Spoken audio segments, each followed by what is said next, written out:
बिस्मिल्लाहिर्रहमानिर्रहीम। 10th class chapter number 12 को हम स्टडी कर रहे थे। हमारा टॉपिक था terminologies of spherical mirrors. Spherical mirror से रिलेटेड जो टर्म्स थी वो हम स्टडी कर रहे थे। वो ऑलमोस्ट हमारी सारी हो गई थी। लास्ट रहती थी हमारे पास फोकल लेंथ, ठीक है, वो उसको पढ़ेंगे आज के टॉपिक में। आज का मेन जो हमारा टॉपिक है वो होगा characteristics of focus of A concave and convex mirror, ठीक है। इसी का ये सब टॉपिक है हमारे पास। इसके अंदर हम स्टडी करेंगे कि हमने इससे पहले फोकल पॉइंट जो था, जिसे हम जो है प्रिंसिपल फोकस भी कहते हैं, उसकी बात की थी। उसी से रिलेटेड है ये हमारे पास कि उसकी क्या कैरेक्टरिस्टिक्स हैं। फोकल पॉइंट जो है कन्वेक्स और कनकेव मिरर के अंदर किस तरह का होता है और वो कहाँ पे बनता है, ठीक है। तो इससे पहले हम बात करते हैं फोकल लेंथ की। फोकल लेंथ हमारे पास क्या होती है? It is the distance from the pole to the principal focus, ठीक है। हमारे पास हमने बात की थी प्रिंसिपल फोकस की, ठीक है। फोकल लेंथ को यहाँ पे हम देखते हैं कि हमारे पास जो है फोकल लेंथ,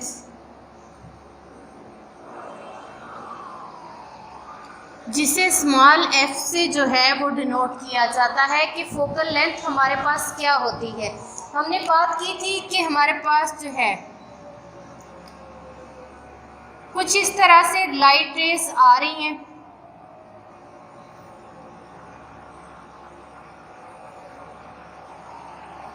मिरर से टकराने के बाद वो प्रिंसिपल एक्सिस जो है, ये हमारे पास क्या था? Principal axis.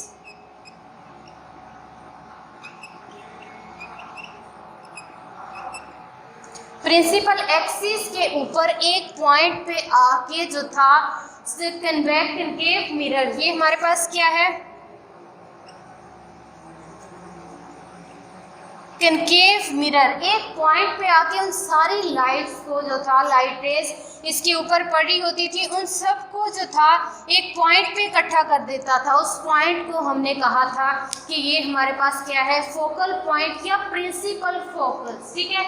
ये कनकेव और कन्वेक्स दोनों मिरर्स के लिए जो था वो डिफरेंट था। अब यहाँ से पोल हमारे पास, सेकंड पे हमारे पास क्या था? पोल हमारे पास क्या था? पोल, या फिर इसको दूसरा नाम हमने दिया था वर्टेक्स का। ये हमारे पास क्या था कि अगर हमारे पास जो स्फेरिकल मिरर है उसका मिड पॉइंट पोल कहलाता है। अब हमारे पास फोकल लेंथ क्या होगी कि जो हमारे पास फोकल पॉइंट होगा उससे जो पोल तक का डिस्टेंस है, ठीक है, पोल, और दूसरा हमारे पास क्या है? प्रिंसिपल फोकस जो है, वहाँ तक का जो डिस्टेंस है वो फोकल लेंथ कहलाता है, जिसे स्मॉल f से डिनोट किया जाता है, ठीक है, फोकल लेंथ, ठीक है। तो ये हमारे पास थी उसका लास्ट टर्म फोकल लेंथ, जो कि क्या है कि हमारे पास पोल से प्रिंसिपल फोकस या फोकल पॉइंट तक का जो डिस्टेंस है, जो कि किसके अलोंग होता है? Principal axis. प्रिंसिपल एक्सिस के अलोंग जो है वो डिस्टेंस हमारे पास क्या कहलाता है? फोकल लेंथ कहलाता है।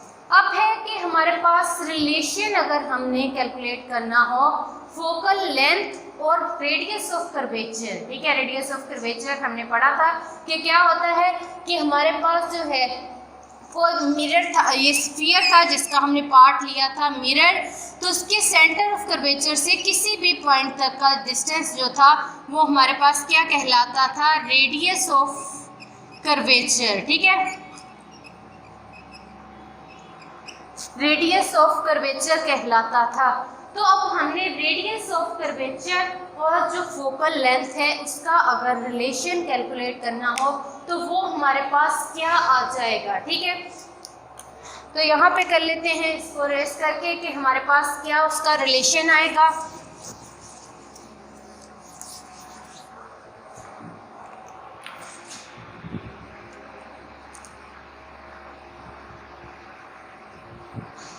Relation between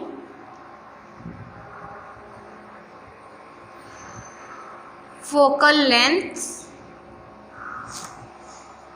and radius of curvature, ठीक है, जिसे आर से डिनोट किया जाता है, फोकल लेंथ स्मॉल एफ से। इनका रिलेशन जो है, इनके रिलेशन को हमारे पास एक फार्मूले से डिनोट किया जाता है R/2। ठीक है, ये है इनका रिलेशन, डायरेक्ट रिलेशन है रेडियस ऑफ कर्वेचर और फोकल पॉइंट का, फोकल लेंथ का। ठीक है, अब यहाँ पे हमारे पास क्या होगा कि ये डिपेंड कर रहा है रेडियस पे। फोकल लेंथ किसी भी स्फेरिकल मिरर की वो डिपेंड कर रही है हमारे पास उसके रेडियस ऑफ कर्वेचर पे।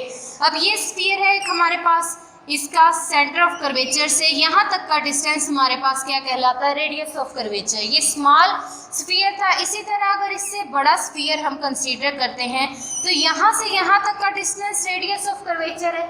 जिस तरह से स्फीयर का साइज इंक्रीज हो रहा है उसका रेडियस ऑफ कर्वेचर वो क्या हो रहा है, वो भी इंक्रीज या डिक्रीज हो रहा है। ठीक है, तो इसी तरह हमारे पास क्या है कि यहाँ पे इसका हम हाफ ले रहे हैं। फोकल लेंथ क्या है कि रेडियस ऑफ कर्वेचर का हाफ। ठीक है, अब यहाँ पे अगर उसका साइज इंक्रीज या डिक्रीज होगा तो फोकल लेंथ भी इंक्रीज या डिक्रीज हो जाएगी।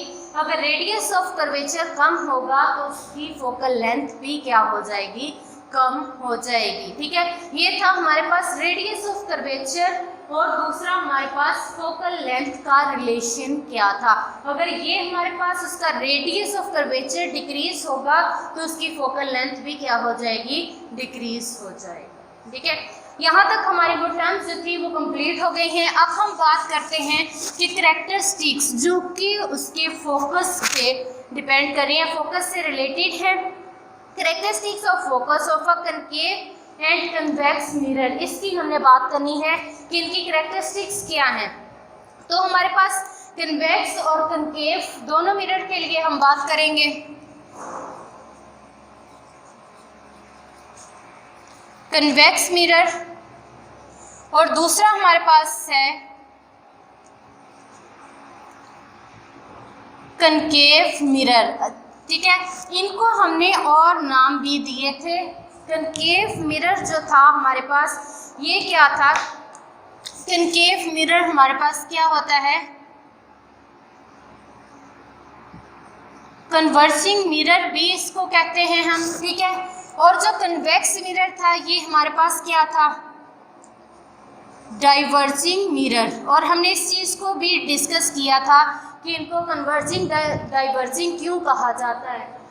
कनकेव मिरर जो है, जब लाइट रेज इसके ऊपर पड़ती हैं तो रिफ्लेक्शन के बाद वो उन सबको एक पॉइंट पे इकट्ठा कर देता है और वो पॉइंट हमारे पास क्या कहलाता है, प्रिंसिपल फोकस या फिर फोकल पॉइंट। ठीक है, वो एक पॉइंट पे उनको इकट्ठा करता है, इस वजह से उसको कन्वर्जिंग मिरर कहा जाता है। जो कन्वेक्स है वो क्या करता है कि जितनी भी लाइट रेज इसके ऊपर पड़ रही होती थी रिफ्लेक्शन के बाद उनको डाइवर्ज कर देता था, इस वजह से इसको क्या कहा जाता है, डाइवर्जिंग मिरर। ठीक है, अब देखते हैं इनकी characteristics according to focus. First है हमारे पास the focus lies behind the mirror. Convex mirror में हमारे पास क्या हो जाएगा कि जो फोकस है, फर्स्ट पॉइंट इसका हमारे पास क्या हो जाएगा, द फोकस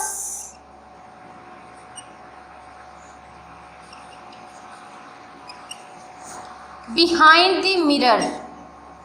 उस दिन हमने डिटेल में बात की थी कि हमारे पास जो है कन्वेक्स मिरर के केस में क्या हो रहा होता है कि हमारे पास जितनी भी लाइट रेस, कन्वेक्स मिरर किस तरह का होता है, इस तरह का कि उसकी आउटवर्ड जो साइड है वो क्या होती है, रिफ्लेक्टिंग होती है, कि इसके ऊपर जितनी भी लाइट रेस पड़ रही हैं इनको डिफरेंट डायरेक्शंस में क्या कर देता है, ये रिफ्लेक्ट कर देता है। इसके ऊपर पड़ने के बाद वो डिफरेंट डायरेक्शंस में क्या हो जाती हैं, चली जाती हैं इस तरह से।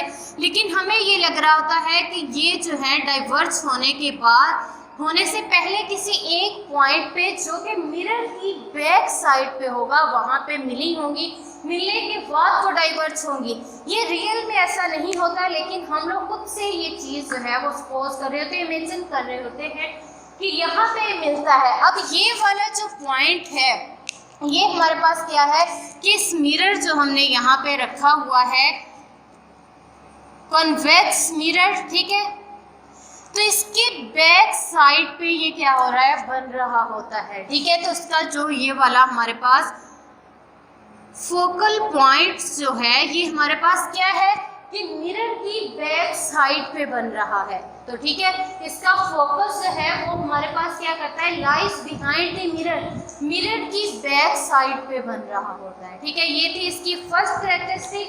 अब बात करते हैं हमारे पास कि कनकेव मिरर के अंदर क्या हो रहा होता है। कनकेव मिरर के अंदर हमारे पास क्या होता है, किस तरह से इसकी होती है, लाइट रेस पड़ रही है इसके ऊपर,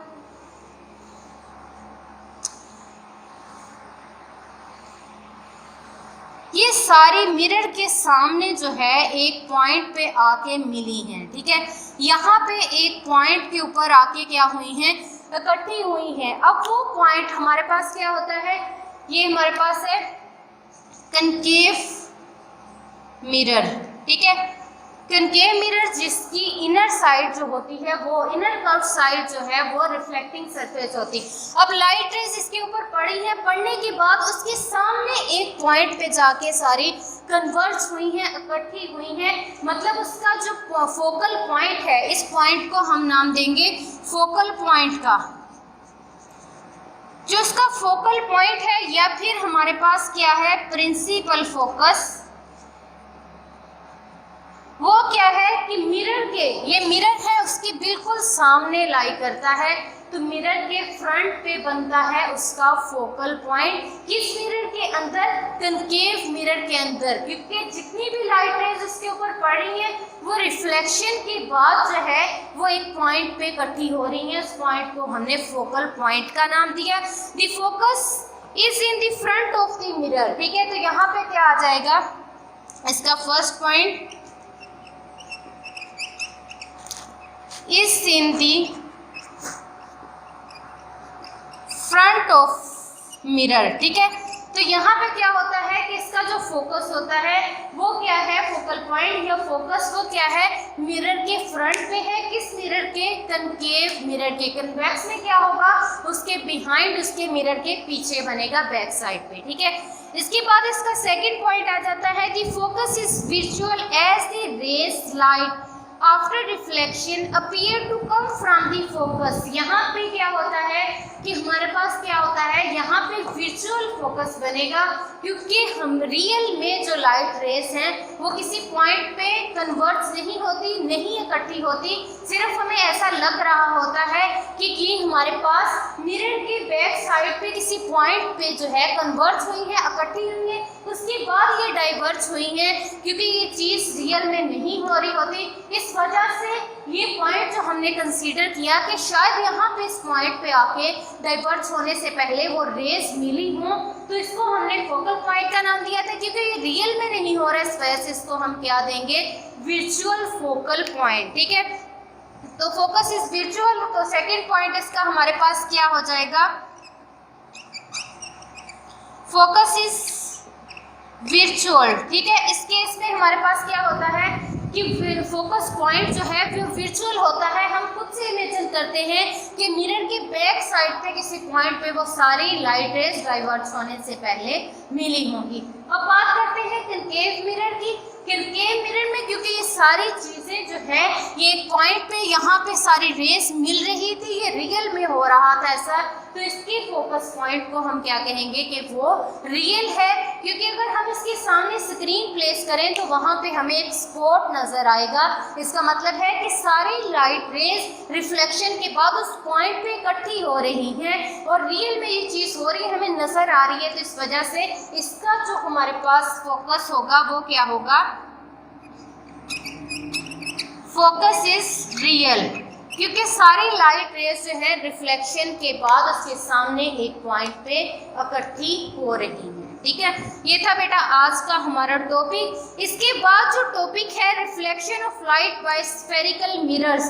ठीक है, रिफ्लेक्शन को हमने डिटेल में स्टडी किया हुआ, तो आपने ये टॉपिक जो है ये खुद स्टडी करना है, बहुत ही आसान है। जिस तरह से हमने रिफ्लेक्शन को स्टडी किया था इनके अंदर भी हम उसको पढ़ते रहे हैं, तो सिर्फ यहाँ पे आपने ये चीज़ वहाँ पे देखनी है कि इसकी जो हमारे पास कनकेव है उसकी इनर जो कर्व सरफेस है वो रिफ्लेक्टिंग सरफेस आपने कंसीडर करनी है, और जो हमारे पास कन्वेक्स मिरर है उसकी आउटवर्ड रिफ्लेक्टिंग सरफेस होगी, आउटवर्ड कर्व सरफेस होगी। ठीक है, तो यहाँ पे आपने जो रिफ्लेक्शन का फिनोमिना है उसको खुद से जो है वो स्टडी करना है। अगर किसी पॉइंट की समझ ना आए तो वो आपने पूछ लेना है। ओके जी, अल्लाह हाफिज़।